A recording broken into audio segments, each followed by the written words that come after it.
Welcome and thank you for joining us for another episode of the Water Connections webinar series.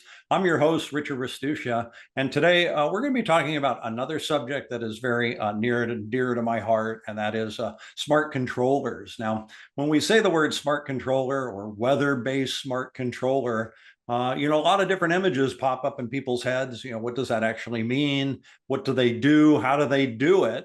And today we have a real expert to take us through this and kind of explain and remove kind of the mystery around these smart controllers, explain to us actually how they work.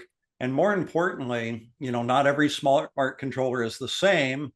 And Stuart Eyring is going to help us out today by explaining some of the things you should be looking for in a smart controller so that you are maximizing your water savings and your dollars spent. And for most of you who've seen Stuart already, you know that Stuart's the CEO of Orbit. He is one of the most entertaining teachers that I have listened to or learned from. And more importantly, though, his passion for water management really far exceeds anyone else out there in the industry. Stuart's serious about saving water. He's serious about changing the way the world waters. And he's out there doing things like this every day. Making a more sustainable world and conserving a ton of water. So Stuart, thanks for joining us and thanks for all the work you do. Thanks, Richard. It's good to be with you. And it's serious, but we've got the beach ball here today. So that's going to come into play. Yeah. And Richard, I often lose track of time. So this time I've actually got this timed carefully for us. All right. The timer's going. The timer is going. Okay. Well, we don't want to waste any time then. So, Stuart, I want to ask you first, this whole idea that smart controllers are kind of a mystery. What do you think about that? Do you actually find that they're a mystery? No. I think that smart controllers just take the principles that are well understood by farmers and agronomists and good gardeners over the years and just incorporates it in technology. So I think it's very straightforward. It can seem a little bit intimidating because of maybe what's happening behind the scenes, but I am going to pull the cover off and show you exactly what is happening behind the scenes today. Yeah, and that's interesting too, because you bring out that principles of irrigation that we all know so well, right? Irrigation Association did a beautiful job with that. Available where, Richard? At the Irrigation Association website. Just Google Irrigation Association and you will find it there. But it really does have some really solid background in those principles. But those principles, that's a pretty big book. And not all of us have the time to learn from it, study it, and actually write an irrigation schedule. So does a smart controller help us with that? For sure it does. And in the 45 minutes we're going to spend together today, I hope that everyone comes away with a better understanding of many of the principles that are in this book. This book just explains them more deeply. And there are some things obviously in this that we won't discuss today, but we can cover a lot of it. And the more of these webinars, I think that the participants that you out there attend, the better feel you'll get for these terms that we're talking about and how things work. And today I'll use lots of visual aids that I think will help get the point across in, I hope, a clear and perhaps semi-entertaining way. Yeah. Okay, excellent. Well, we're excited to see the presentation and learn all about smart controllers today, that's for sure. Very good. Let me just bring then the presentation up. Okay, what an amazing shot. It looks like it was done recently, right? I was in Salt Lake earlier this week. It was cold but sunny, so it was plenty comfortable. Yeah, so you walked out the door yesterday, and then when I was at home, I just took the shot. I like to deal in real time, give us a feel for where we are. This obviously isn't irrigation season right now. In fact, as you look at the calendar here, from my smart watering app, my Beehive app, you'll notice that it hasn't watered at all this month. Now, of course, my water at the main is shut off to prevent any crop or landscape damage. But you can see that I let the app itself just run. And of course, it is not watered this month. Yesterday, 35 was the high, 25 was the low, so pretty chilly day. A little bit of snow in the morning translated into about 0.06 inches of actual precipitation. Wet water that fell in the form of snow. You can see a little bit of it there. High humidity day, no surprise there, very low wind. But something that's just important to understand is that there was still plant water use yesterday. So just because it's cold out and we think to ourselves, well, it's outside of the growing season, doesn't mean that the plants aren't still using water. And so we're going to talk about all the calculations that go into this. And of course, yesterday's plant water use was just really low. It was 0.02. But if it had been windy yesterday, that 1 mile per hour wind just means it was a super still day. If it had been windy, it would have driven that ET right up, that evapotranspiration, plant water use right up, even though it was a pretty cool day. So anyway, isn't that a great looking yard? You sure do. I mean, that sure is beautiful. I'm going to hear about this again from my wife, that I need to pay more attention to our turf. I hear that all the time when we see your yard. But hey, I want to ask you a couple of questions, and I want to remind the audience that we do have the Q&A open. So as you have questions, please type them in there, and we'll get to them when appropriate. And in the past, and again today, we will be giving some prizes to those that ask good questions. So Stuart, this information, right? The humidity, 1 mile an hour wind, 0.02 reference ET. Where do you get that information? Where does it come from? This is from your screenshot of your app, but where does the app get the information? That is from the weather station that is near my home, and so it's a really good approximation of the weather that's actually on my property. Of course, if I wanted to, I could have my own personal weather station right on my property, but I found that this one reflects very closely my weather. So it's it is a National Weather Service station. Yeah, very nice, right? Because like you say, you could have your own weather station, but boy, they're quite expensive if you get a very good one, right? And so this is all part of the service that's provided through Beehive. Yes. And you can see that I have the opportunity just where I live to see the Great Salt Lake. And so think a lot about it. I recognize that my water represents a diversion, my irrigation that I apply to my property. That's water that won't go to the lake and really shouldn't go to the lake when I use it. And so I'm going to talk a lot about how I make sure that I only use the amount of water that I need, and that I make sure that I don't generate runoff or deep percolation that ends up potentially contaminating the water sources for the lake, as that excess, if it were to have excess irrigation, it would end up going into the sources of the Great Salt Lake. Yeah, so that's something a lot of people don't think about. I live in San Diego. We know some stuff goes down the sewer drain. It ends up in the ocean. For you, the lake. All this stuff ends up somewhere, right? Or could. And is that a factor of overwatering? Is that a problem? What other things are entering the water system as a result of that? Yeah, let's dive into that. And Richard, what I want to say is that as important as it is in the end result to look at the landscape itself, really everything of importance that is happening is within the soil. And it's the part, unfortunately, that most people don't see. This soil profile is actually created by digging a soil pit. And I just highly recommend that if you haven't dug around in your yard, that you do, especially where your turf is, to really understand what the soil profile looks like, what those layers of soil. You may find that it's very uniform, but you may find that it's not. And let me just be quick to add that as we talk about now smart controllers, and we're really going to get under the hood of them, that it really doesn't matter whether we're talking about a weather-based smart irrigation controller or a soil moisture-based irrigation controller. The principles that we're going to talk about are really the same principles. The main difference would be that when I use a soil moisture to test, I'm using really what we'd say an inductive logic in terms of trying to figure out how to water my total property.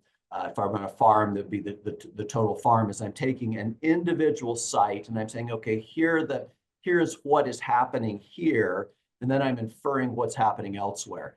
What the weather-based controllers are doing is they're using more of a deductive kind of logic where it takes the big picture of what's happening in the weather around that site and then makes specific assumptions about what's happening in localized areas in that site. But the end result is the same. And so, Richard, may I just dive into some of the principles of irrigation within the soil? Yeah, absolutely. Right. I mean, like you said, that's where it's all happening. And to get the opportunity to look under the hood or, under the soil line is a great opportunity.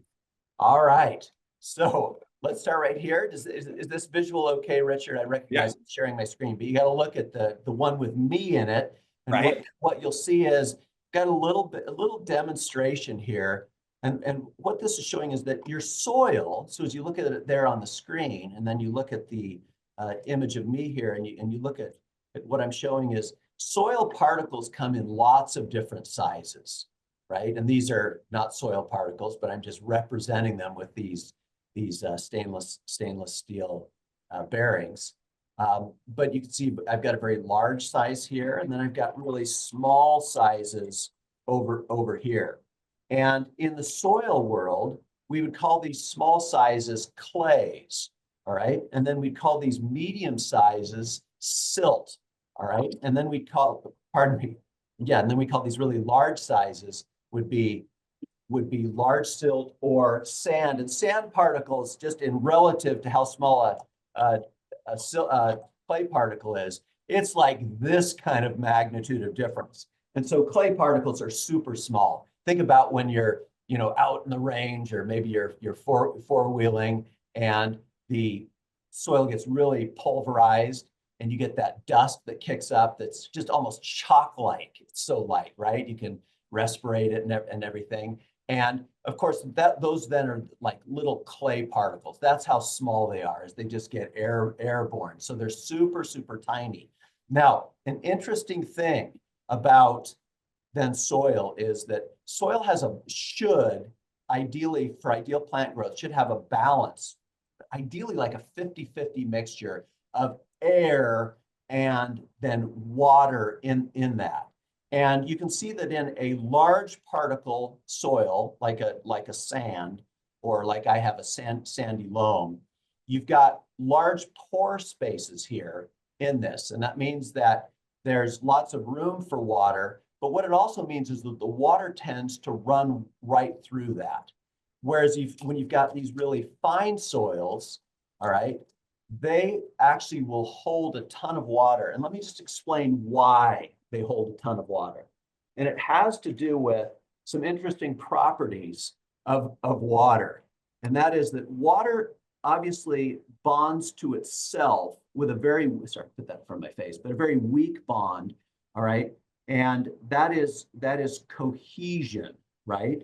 The force that holds the water together. And you've all seen it, and you know that what happens is when you've got too much weight on that water, that gravity will have an effect where eventually then that water drops off, right? You get what's called a drip. And that same phenomenon happens in soil. But here's the interesting thing about the charge, the dipolar nature of a water molecule, is that soil tends to be, and it's especially true of the smaller particle soils like clay, they carry a charge that is a negative charge. And so what happens is that the water molecule being dipolar, those positive ends tend to stick onto those soil particles, all right? And that force is slightly stronger than the force that is between the water. The van der Waals forces in the water, the cohesion, is a little less strong than is in the soil piece. And so when you get then the water, as it bonds to the soil particle, you'll actually get cases where there's still water left in the soil, right? But the osmotic pressure differential between the plant, all right, the water that's in the plant and then the water that's in the soil is insufficient to be able to then pull that water off of it. And so we call that, when all of the water is very tightly clinging to the soil particle and the plant can't extract it, that's a permanent wilting point. So it's really important to understand that plants can die while there's still water in the soil, and that's just because of the nature of the bonds between water and soil. All right. So is that making kind of sense so far about soil? What a great explanation, because I think intuitively what we think is that, well, there's so much with clay particles, there's so much clay in an area that you can't get any water in there. And with sand, there'd be a lot of space in between. But this is it the cohesion that actually changes that up? That's absolutely right. Now, there are also then charges on the macro and the micronutrients in the soil as well. And so the main ones are what we call NPK. What do those stand for, Richard? Master Gardener? Nitrogen, potassium, and phosphorus. Yeah, so right. The P is phosphorus, right? K is potassium. And those are key building blocks. For instance, nitrogen is a key building block of amino acid. Phosphorus is a key building block of DNA and RNA as well. And then I like to think of potassium as a key, K, and I think of it as a key. And what that's doing is it's the key really to transport of the water and the nutrients within the plant, both at a stomata level and then also at an osmosis level. And those are your macronutrients. And then you can see over in small letters, I've got what are called the micronutrients. And the reason why they're micros, they're trace. And what we're trying to do with good irrigation and what smart controllers are designed to do is make sure that we unlock and keep unlocked the nutrients that are in the soil, and to make sure then that we also don't flush those nutrients through the soil. And these different nutrients have different charges to them. Nitrogen comes in a couple of forms. One of those is an ammonium, which has a positive charge, but in its more available form for plants, it's in a nitrate form, where it has a negative charge. It therefore is not bonding to anything. And so as the water goes through the soil, your most readily accessible to the plant nitrogen will also be pulled through the soil if you water too much. It'll pull it down below that root zone, potentially pull it all the way down into your groundwater. Now, phosphorus and potassium actually will bond within the soil in different ways. But they tend to not flush through as easily. But N, P, and K can all be washed through if there's excess irrigation. So again, part of smart controllers is to water an amount that keeps those macronutrients and the micronutrients in solution, and then able to be taken up into the plant without then washing them through the soil. Yeah, so we've got a question coming in now, Stuart, and the viewer is asking, well, what about this idea of I should always water for a long time so everything goes really, my water really penetrates the soil? What about that? Pardon the pun, but it's almost like we've got a plant in our audience today, because that's a perfect question. As you've heard me say before, water deep and infrequently is a wonderful prescription for a tree farmer. It probably doesn't apply. And today we're really going to talk about principles of turf, of annuals, perennials, and smaller shrubs, where the watering frequency is going to be higher, and where deep watering would very likely, watering deep and infrequently would very likely put you in a situation where you would water past the root zone. But as we talk about smart controllers, we're going to talk about how smart controllers specifically water to a depth that avoids that scenario of watering past the root zone. So no, you hear that, the simple phrase that water deep and infrequently. And that's often not a best practice. Yeah, so I know I should water before I fertilize. Then I'm gonna, if I'm fertilizing with something that's a hard product instead of a liquid, I'm gonna scratch that into the soil, and then I'm gonna have to water it in again. But could I actually water it past the root zone? It depends again on what you're fertilizing with. If you're fertilizing with an ammonium fertilizer in granular form, that's often the principal nitrogen in that. That will actually then break down more slowly in the soil. And that's the importance to it. What I'm not showing here is that there are also microbial in the soil that help break that NH4 down, that ammonium form of nitrogen. It breaks it down over time, and as that breaks it down into nitrate, which then becomes available for in solution to be taken up into the roots. And so watering is good, but again, it's not the kind of case where you need to inundate your lawn after you fertilize. If you're using the right types of fertilizer, you should be able to just keep a consistent irrigation practice.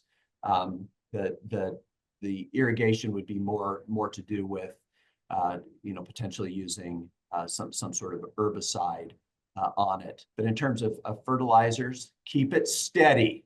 Yeah. Okay, very helpful. I don't want to contaminate the groundwater, that's for sure. And I don't want to waste money on fertilizer by putting it on and just watering past. All right. So let's then jump into smart controllers. And let's talk about how they then work to make sure that the right amount of water gets to obviously the right place, and that's the right depth within that soil profile at the right time, right? I think I said that the right quantity, of course. Yeah. Back to that, quantity, double. Okay, so this is my house. Again, just using this as an example. This is yesterday. And so, okay, and so you can see that my timer was an automatic freeze delay, but also due to the weather, there's not enough evapotranspiration relative to the precipitation for there to be water. And then it gives me an option for weather adjustment. So if I were to look at this and say, wait a minute, 35, 25, that doesn't quite seem like the weather conditions at my house with snow. Now, in my case, it does, but let's say it didn't. You can see it says, okay, go in, make some weather adjustments. When I go in to make weather adjustments, I can make adjustments on the thresholds for my rain delay. That could be the percent probability of it raining. If I'm finding that I'm getting lots of, in into August, lots of monsoon potential, but it's not really bringing rain, I can dial my probability of rain up to reduce those false delays. Or I can also change the depth. Wind speed I can change, and also I can change my freeze delay temperature. If my weather is not feeling quite right, I can go in and I've got weather station selections. This is showing the National Weather Service stations. The B is where my beehive controller is. It's GPS located, and the forecast is based around that. And then the actual weather is coming from these indicators in gray. And you can see that the one that's highlighted in yellow here is the weather station that I'm actually using. If I wanted a much bigger selection of weather stations, I would go with personal weather stations. The key thing, though, is to make sure that those weather stations are getting the full array of weather data, which would include that they would have the temperature element on them, that the precipitation, that they'd be capable of measuring solar radiation, and humidity and wind speed. And so not all personal weather stations are equal in terms of the quality of inputs they're providing. And what I found is that my National Weather Service station works super well. Any questions up to that point, Richard? No, this is very interesting. And again, this is 3 separate screenshots from your phone. And just a question here. So if it's too cold, you don't want to water when it's too cold. Is that right? And you can set that temperature? Yeah, for sure. And so, especially if you're in high elevation places or northern latitudes, in irrigation season, for instance, in Rexburg, Idaho, you can run into situations where you could freeze, and it's best not to apply water, especially when you're doing overhead irrigation on plants when you've got freezing conditions, unless you're a very sophisticated orange, citrus grove farmer. But yeah, for you and me, you should not water. Right. And then the wind, right? We don't want to water when it's too windy. Correct. Yep. It really inhibits efficiency when it's windy. And that I often say there's what I feel is really a myth, which is it's more efficient to water at night than during the day. That may not be true. There are lots of instances where in those morning hours you get strong canyon winds in our area. If you happen to be near a canyon, the sun can go down and you can the wind picks up after that. And in fact, it's much more efficient to irrigate during the day. So I'm not saying, follow the restrictions. If you have a no daytime watering restriction in your neighborhood, you absolutely have to follow that. But if not, use common sense for when it's least windy and irrigate at that time. Yeah. So then the software, does it program that in for you, or do you set your start times? So the software has the default set for the wind at 20 miles per hour. The rain delay is at 30%, and an eighth, I believe it's an eighth inch. But those are defaults. You can go in and adjust them. You can see I bumped because we do have monsoon rain in the summer here. I bumped my predicted rain up to 40%. Yeah. And how about for when you actually water? Do you tell it water every day at a certain time, or is that selected for you? I input restrictions, and then Beehive asks if I want to do a recommended, if there's a specific time I want to water. Water pressure availability can be another concern. Yeah. Some people do not want to, for instance, run their sprinklers when it's, a morning shower time or something, just because they're competing on the same water source. But Beehive will, as a best practice, will back up from the latest time in the morning that it could be watering, and then bring that back. That just reduces the amount of time that moisture is on the foliage. That just, especially when you get to hot summer nights, can help reduce the risk of fungus developing on the plants. Yeah, so very, very cool. So somebody, if the water restriction kicks in at 10, no water after 10 a.m., you don't have to figure out how long it's going to water that day. It's taken care of for you, and we'll set a correct start time so it can finish watering by then. Correct. And now let me just then get a little bit more under the hood. These are all things, though, that everyone who uses a smart controller is going to see. And that is that you've got by zone, you're going to have a beginning moisture. You'll have the irrigation for the day, the rainfall, and then the amount of water that the plants used. And that then is going to give you, that's the combination of water that's been applied, the water that's been used, either the rainfall, applied either rainfall or irrigation, the amount that's been used, and that gives the ending moisture balance. And I'll talk more about that in a second, because that's an under the hood detail. But the key parameters that are driving the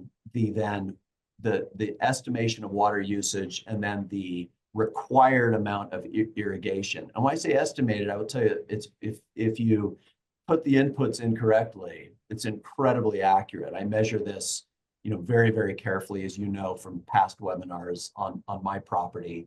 I'm very, very confident of the accuracy. I can tell you I've been through every one of these equations in here. I'm confident that they work really well. The key parameters you see there: soil type, plant type, sprinkler type, and so on. If we drill into what those are, we keep soil types relatively simple. there's just really gradients of soil. And it's the combination. There's a soil triangle, a matrix, and it's combinations of sand, of silt, and of clay that then make up different soil types. But this goes from largest particles to the smallest particles, sand being the largest, sandy loam, loam, clay. And so your clays are going to be your really high water content soils, but not all of that readily available. Your most available water, so both the total content of water in the soil, and then how much of it the plant can easily take up through osmosis, is going to be in your clay loam and loam soils, those ones in between. And if I didn't say it earlier, I would just say the reason why you'll also like organic matter is nitrate, that easily accessible by the plant form of nitrogen, does a nice job of binding to organic matter. So if you keep a little more organic matter in the soil, you'll have better nitrogen availability. But I digress. Let's keep going. Well, we're going to digress a little bit more, but okay. an important question coming in, and that is, how do I know what type of soil I have? Wonderful. Well, as I recommend, what you're going to find is you'll have different probably soils throughout your property. If you're lucky, that you've got a nice layer of topsoil across the whole thing, but that's not most of us. And so if you do a little bit of digging, you can see, and then if you want to just send a sample over to your local ag extension, most of them for a very small fee will do an analysis where they'll come back and they'll tell you the NPK of your soil, and they'll also tell you your soil type. But if you look in the Beehive app, there's also a super easy test that you can use called a ribbon test. You can get a pretty good idea for it. But what you're looking for is the mix of really fine particles, medium, and then coarse particles. But I highly recommend an ag extension to really get it right. It's worth it. You're using so much water on your landscape compared to any other way that you use it, any other household application. It's just so much of it is used in your landscape. Know what kind of soil you have, because it'll really make you a better user of water. You'll conserve. That's a great point, Stuart. And somebody else is asking too, am I stuck with the type of soil I have? I am on bench soil where the Great Salt Lake used to lap against my front door. And so my soil is a very alkaline soil. So I have a lot of free lime in it. And I cannot grow blueberries, and short of having a self-contained pot of more acidic soil, I'm at about a 7 to 7.2 in my pH of my soil. I'd love to be kind of at a 6, would be, a happier place. And blueberries would require me to be there. I can't get there because the free lime just keeps that lime goes to solution, and it's a high pH. So you are pretty stuck with it. With amendments, you can help. Certainly on acidic soils, putting lime on those soils definitely helps free up it helps free up the phosphorus. And so there are things you can do to keep the soil from binding. But yeah, you're kind of stuck with your soil. So do good prep before you put your landscape in.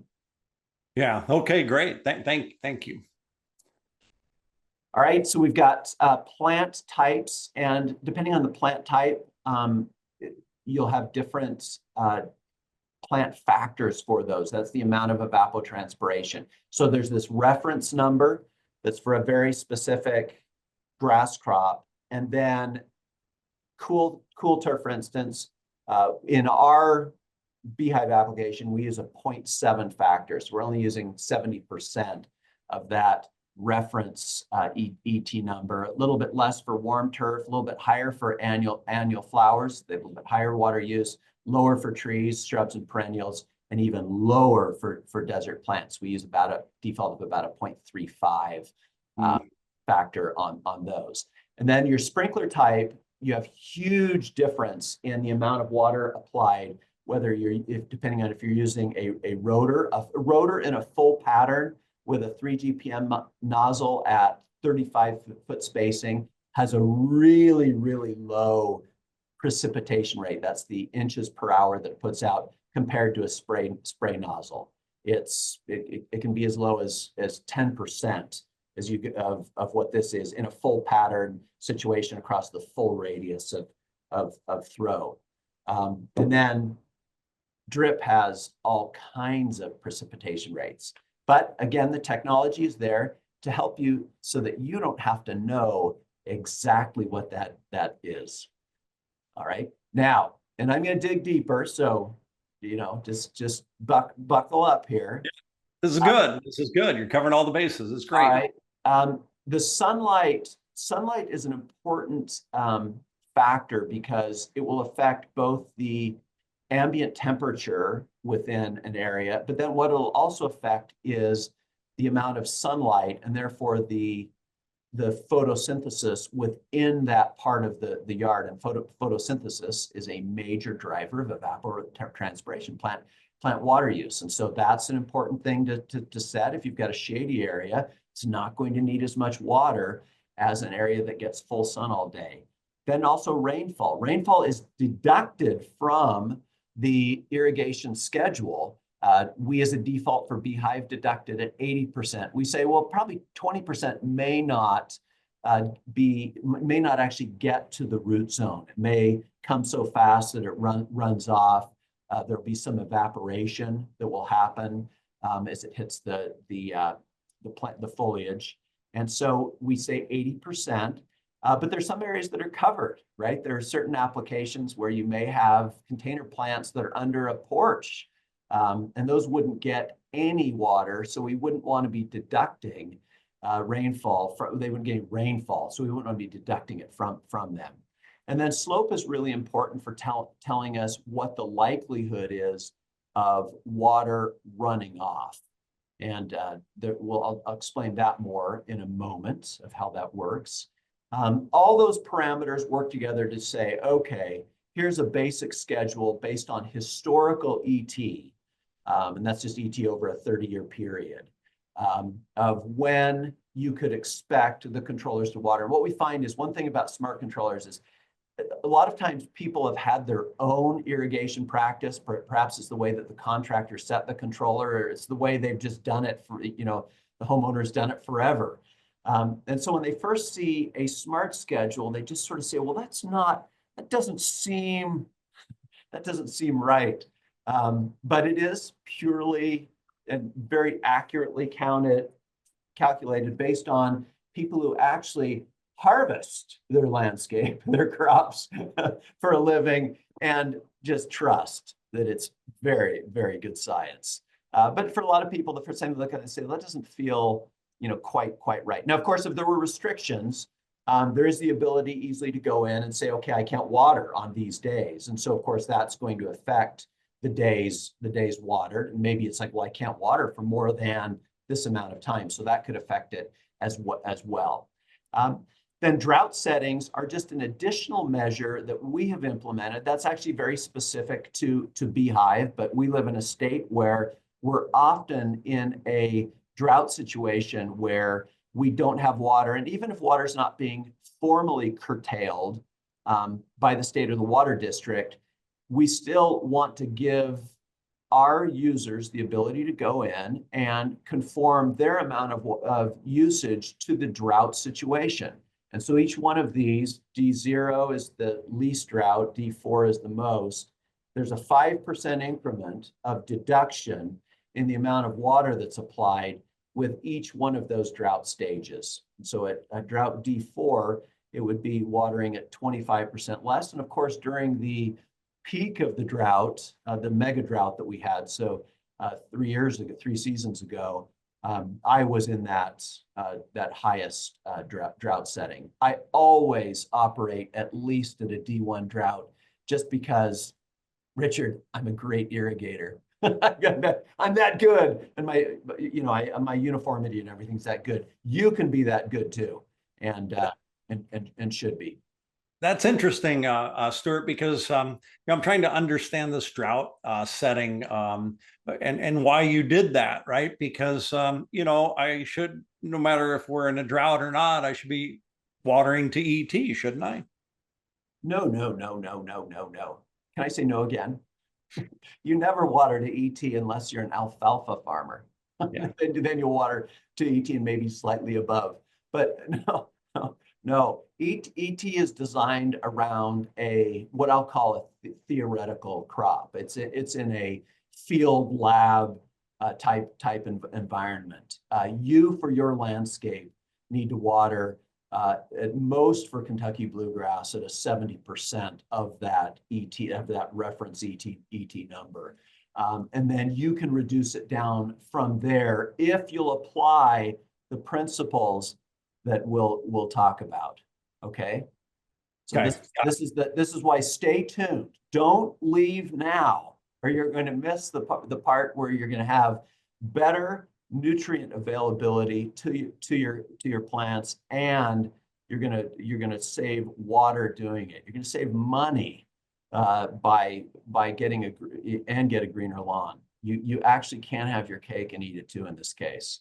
All right, so let's dig in. Are you ready? The hood is open. All right. Yeah. The car's parked, and we're going to talk about what drives great irrigation. All right. Now, don't get. I put an explanation for every screen. We're not going to go through on every screen on each of these topics, but you'll be able to go back and reference this. And these, by the way, are available also in the. Pardon me for using "by the way," but these are available in the Beehive app and this explanation. But you can go back and look at this webinar, and I think get a good understanding of each of these things. Okay, application rate is the rate at which the sprinklers are applying water to a given area. All right, in almost all irrigation setups with overhead irrigation, the concept is head-to-head spacing, where the stream from this one hits the other head, and it comes from this one to the other one. So that's the distance spacing. All right, and it's important again to understand that. Sorry, go to the next one. It's important to understand that these have a spray nozzle that goes on a spring-loaded pop-up has a very different precipitation rate from a rotor. We give, as you set up the app, approximations, but we suggest that you use catch cups to get that really, really accurate, because a catch cup will tell you in inches per hour, and the Beehive app will automatically then set up your sprinkler run times according to the data that the catch cups gathered. So super, super highly recommended that you conduct a catch cup test to get your application rate right. It's a little bit easier with drip emitters because they are generally pressure compensating. Same thing with inline emitter tubing, pressure compensating, and you can see exactly what the gallons per hour are and convert those over into your application rate. Okay, so that's application rate. Efficiency is the amount of water that is actually making it to the root zone. And that's as a percentage of what's applied. Our default that we use is 75% for overhead irrigation. For drip, I can't remember. I'd have to go in and see, do we use a 90 or a 95%? Anyway, trust me that it's that the default is set, and drip obviously has a very high efficiency. Most of the water that's applied is going to get to the root zone. Stuart, yep. With a 75% efficiency, where's the other 25% go? It is lost to, you can see it right here. Causes of low water application efficiency include overwatering, evaporation, wind drift, and poor application uniformity, right? If my sprinkler spacing weren't right at an area that what I'd call a hot spot where not enough water is getting because of the sprinkler spacing. But those are the main causes. Great, okay. Thanks. Now, the plant factor is then, and there's a wonderful paper that, please don't read it unless you just want to really get into the weeds of smart irrigation. But there's a great paper called FAO, that's the Food and Agriculture organization within the UN. It's an excellent paper that describes crop by crop type the factor. We've built them into the system. All right, so go ahead and use our defaults. All right, in those, as have other manufacturers do the same. The microclimate factor then adjusts for what I was talking about, where you have buildings, pavement, trees are creating unique sunlight and temperature variations, right? Typically where you have shade that's created. And remember, not all shades equal. Shade from a building can actually radiate heat, where shade from a tree can actually reduce the heat. But microclimate allows you to make those adjustments. We use as a default 0.9. So we're using points. Well, I'll get to how it's all calculated in a second. The management allowed depletion says, okay, how close to the permanent wilting point, the point at which the plant can't pull, right, where the water is so tightly bound to the soil that the plant can't pull it off and the plant will die. How close do I want to get? And we only use 50% of the readily available water. But if you want to space out your watering days more, then you can increase the amount of depletion that you allowed. Field capacity is in a percentage basis, the amount of water in proportion to the soil. Permanent wilting point is the amount of water that will be bound tightly to those soil particles when the plants can no longer extract it. The root zone is how deep the roots are growing. So you can see in this image that I'm showing here, they're growing about halfway down in a Kentucky bluegrass. Members, we met with Dr. Kelly Cope-Richard, and she indicated that in Utah, typically we see about 5-inch depth in her surveys on Kentucky bluegrass. I've got super healthy Kentucky bluegrass, and I get between 6 and 8 inches depending on the area. Allowable surface accumulation is how much water is allowed to the assumption of how much water can build up on the surface before.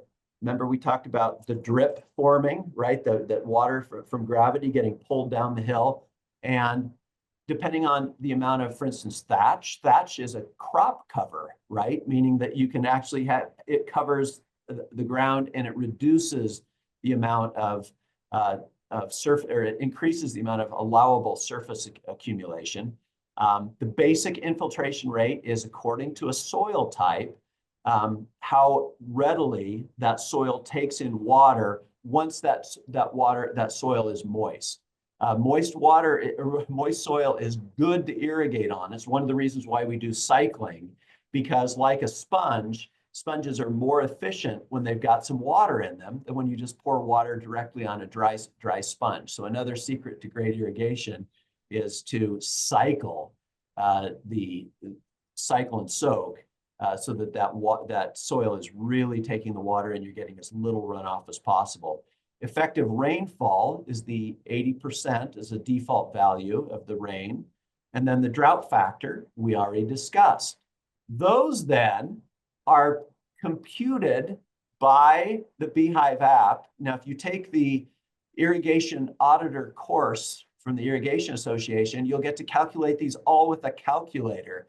But in this day and age, these are all automatically calculated for you. The available water, and all the equations are right here, is simply your field capacity minus your permanent wilting point. So for this type of soil, a sandy loam, it is 0.11. The field capacity depth is your field capacity in percentage, right, terms, but it's multiplied by then your is multiplied by your root zone, right? Right. And then your permanent wilting point is the amount of water at permanent wilting point times your root zone. Your plant available water, all right, is the total inches of water between the field capacity and the permanent wilting point. But not all of that water, we're going to say, we're not going to use it all. It's like kind of in it, you've got a car, and even though it says you could go all the way down to empty, we're really conservative. We only ever drop the tank to half full, all right? Because if we had variations in weather, potentially we expected that rainfall was coming, or there were much windier conditions than expected, we could end up using more of that tank, and we could drop too far below where we would want to be. All right, so our readily available water is 0.33. When we take our field capacity minus the readily available water, we get a refill point of 0.87 inches. So when there's 0.87 inches of water in this zone, all right, irrigation is going to trigger, and that irrigation is going to fill it back up to what, Richard? To field capacity. At 1.2 inches, right? And if I fill beyond field capacity, what's going to happen, Richard? I'm going to get upset because I'm going to see my water running down the gutter because it's just going to run off. Well, actually, it's going to cycle, so I'd be okay there. What's going to happen is, see where the roots are?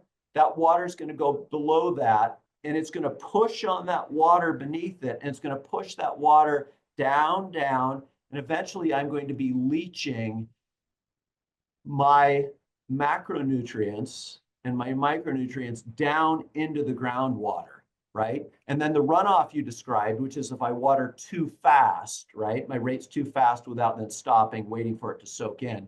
If I get that runoff and it carries those nutrients into water sources, I'm going to create potentially algal blooms, right? In watersheds. And I don't want to do that. So smart irrigation, by doing it this way, is going to say, okay, I'm not going to water too fast, so it's going to really get into the soil, and I'm not going to water too deep, so I'm not going to push it down into groundwater. I'm going to keep those macronutrients in solution and those micronutrients in solution where the roots can then take them up into the plant. All right, and that the standard run time is how long it takes to get to the 1.2 inches of field capacity. So it's from the refill point, 15 minutes, based on using spray nozzles, is what I said for this zone. The maximum runtime before runoff is only 14 minutes. What does that mean, Richard? That if you're going to have to break this watering up, or you're going to be running off. Yeah, so I'm going to run two 7-minute cycles. Right? It's going to round that down instead of one 15-minute cycle. And that's going to make sure that I soak, and then cycle it again. So it's the same total run time, but it is broken up over two so that I don't create runoff. Reference evapotranspiration is the amount based on the factors that drive plant water use. That's the amount it's going to use that day. My landscape coefficient is the multiplied plant factor times my microclimate factor times my drought factor, right? And then my landscape evapotranspiration is the reference evapotranspiration adjusted for the landscape coefficient, right? So I'm going to water 0.03 inches per day, okay? And my current moisture balance simply tells me out of any point in time. So remember, 1.2 is field capacity. It just says, as of yesterday, I was at 1.03, which helps explain why no irrigation in November, because I'm consistently staying above the 0.87 refill point. And so, Richard, that's my lawn right there. And I water at my coefficient of reference evapotranspiration is 0.567. All right, that's almost at a tree level of plant water use. It's so far below what you'd expect from a turf that looks like this, and it's because when my water comes on in the spring, all right, so it comes on around April 20th. I go ahead and start my smart watering. I get the deep rooting in the spring. It then over the summer simply replaces to 0.567 of evapotranspiration. It takes all the rainfall into account. In the fall, it scales it back as the weather cools. It scales the watering back as the weather cools down.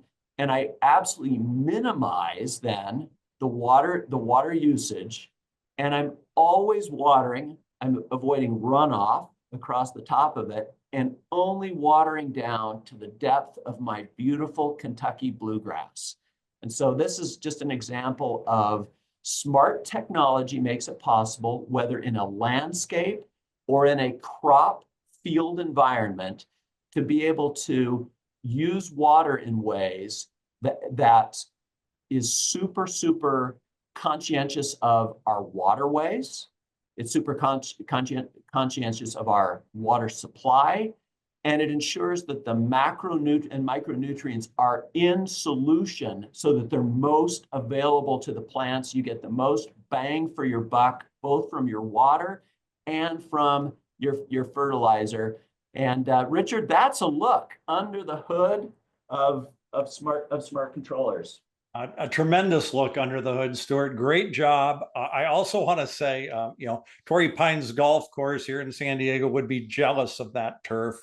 That's an amazing picture. We also have a flood of questions that have come in now.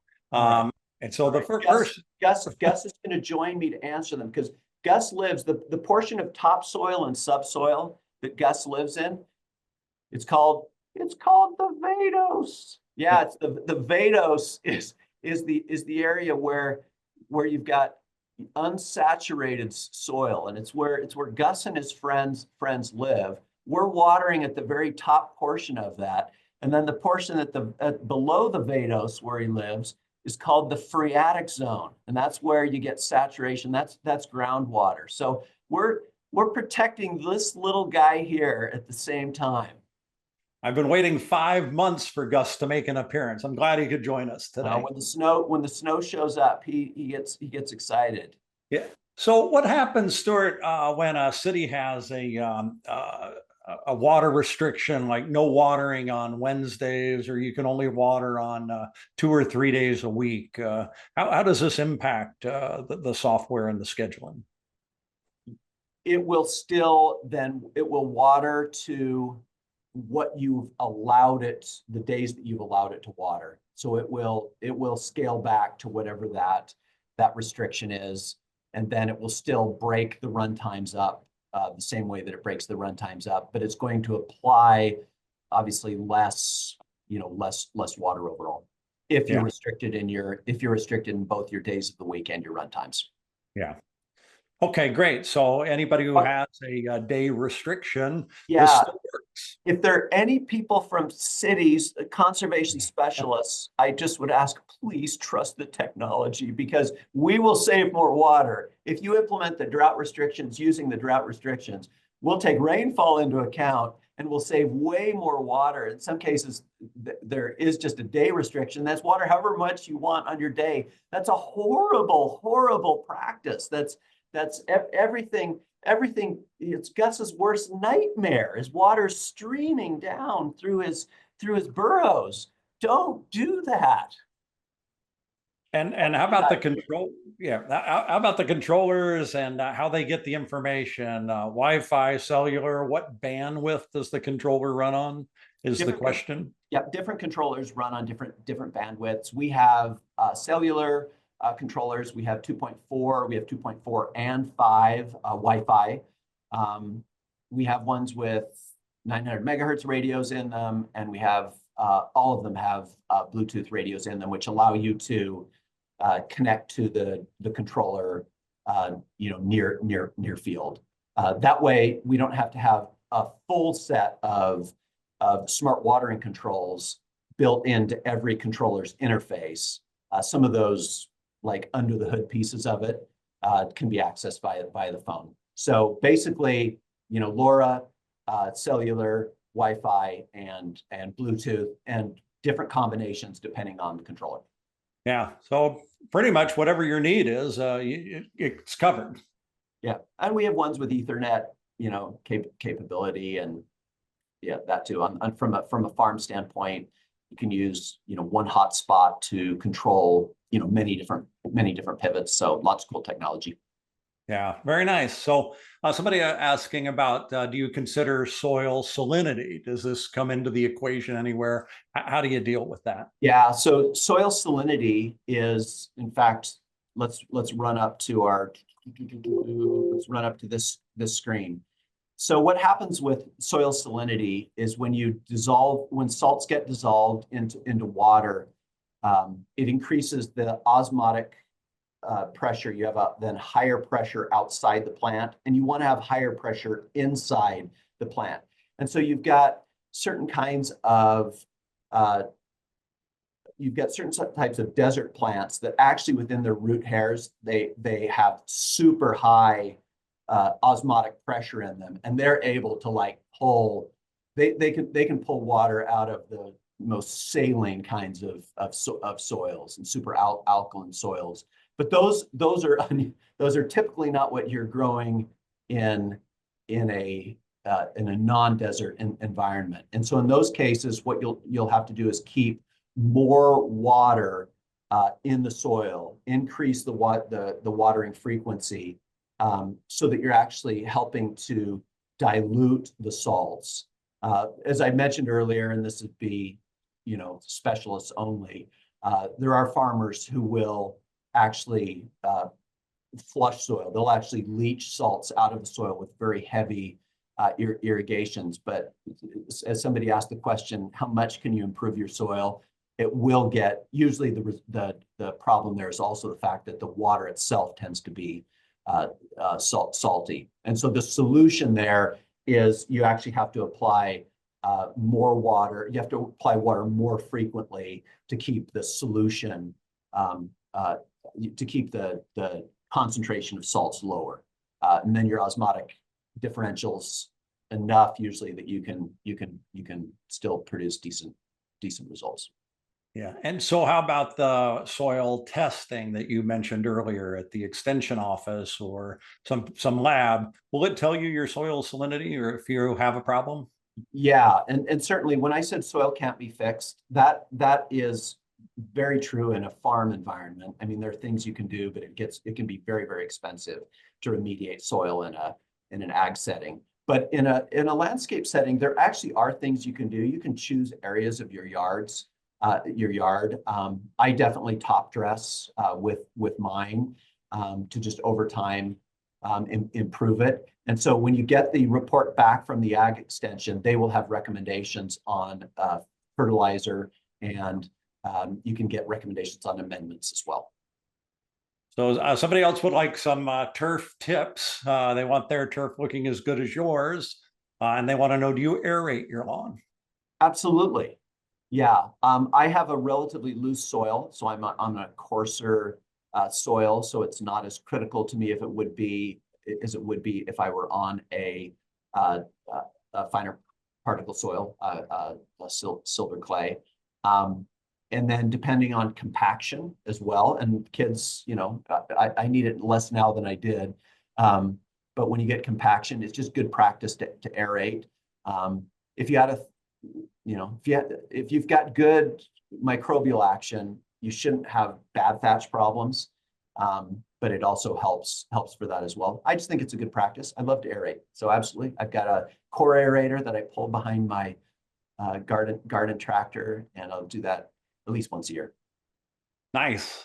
So, and then I don't know if this is a homeowner or a contractor asking this question, but they want to know who is more successful in setting the parameters as far as accuracy in the controller, contractors or homeowners?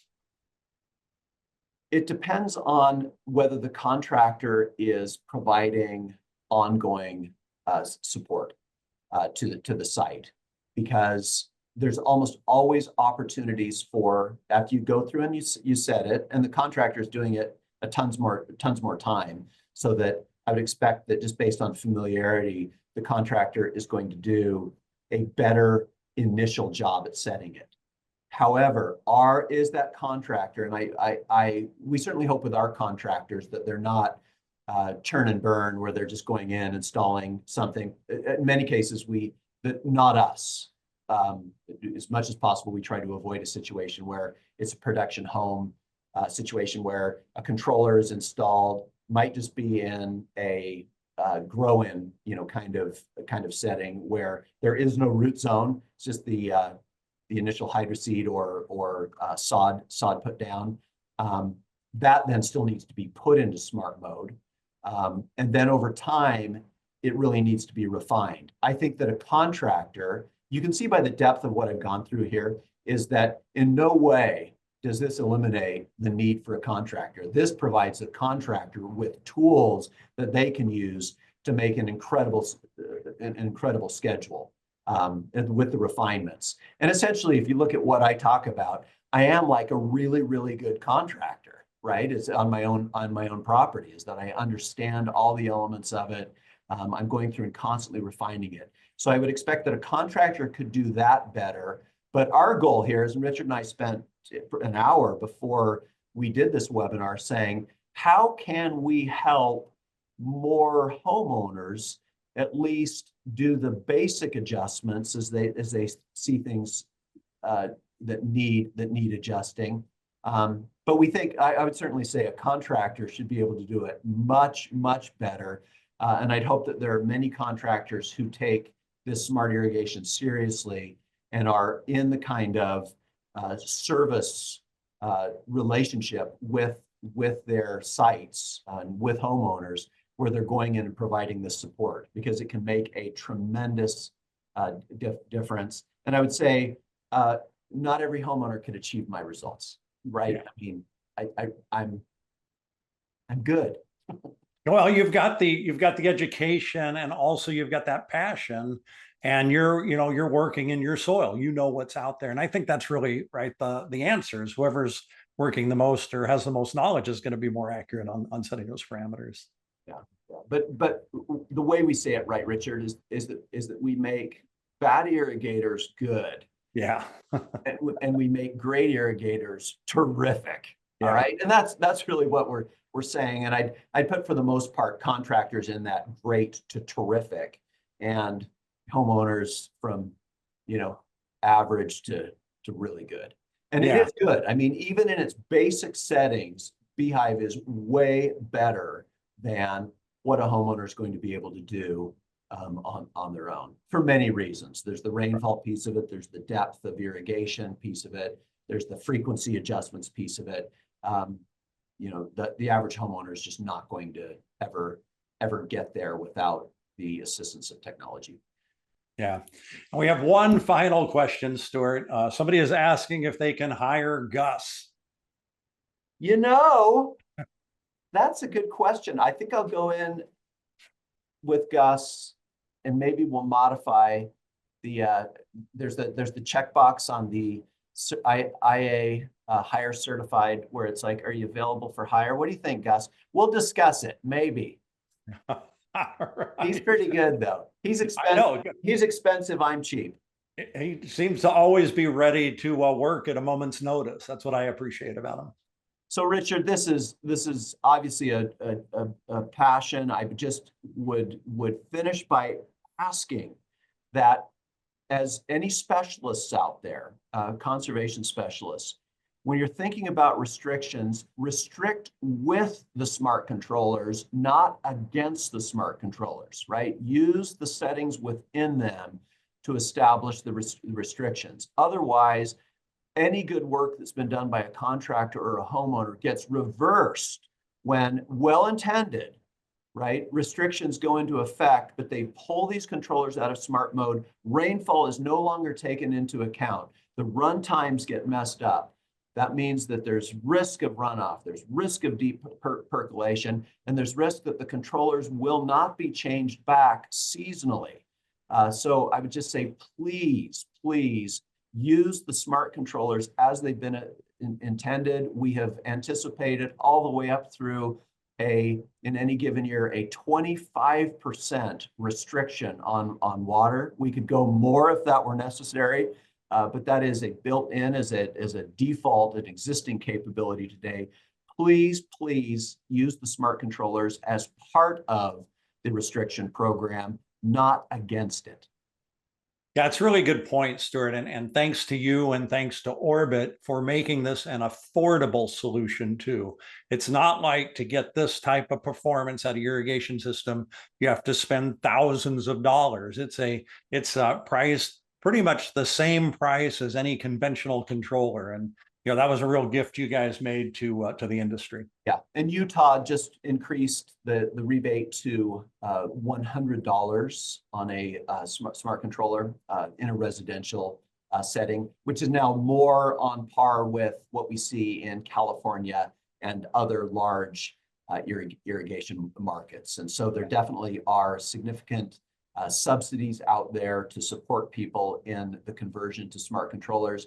And I hope you can see that our passion goes well beyond selling a controller. Our passion is about using it the way that it's been intended to help keep macro and micronutrients in the root zone and to optimize the water that you're using. Use it right. We'd say when you're driving, drive safely. And when we say irrigate, we say irrigate precisely. And smart controllers will help you do that. And there's really no reason, economic or degree of difficulty. Hopefully I've explained it in a way where you understand that you too can practice precision irrigation. Yeah, so thank you, Stuart. You definitely are making a difference and you are changing the way the world waters. And we appreciate that. Thanks to all the viewers for tuning in today. As you know, you can see all our webinars for free at hydrarain.com.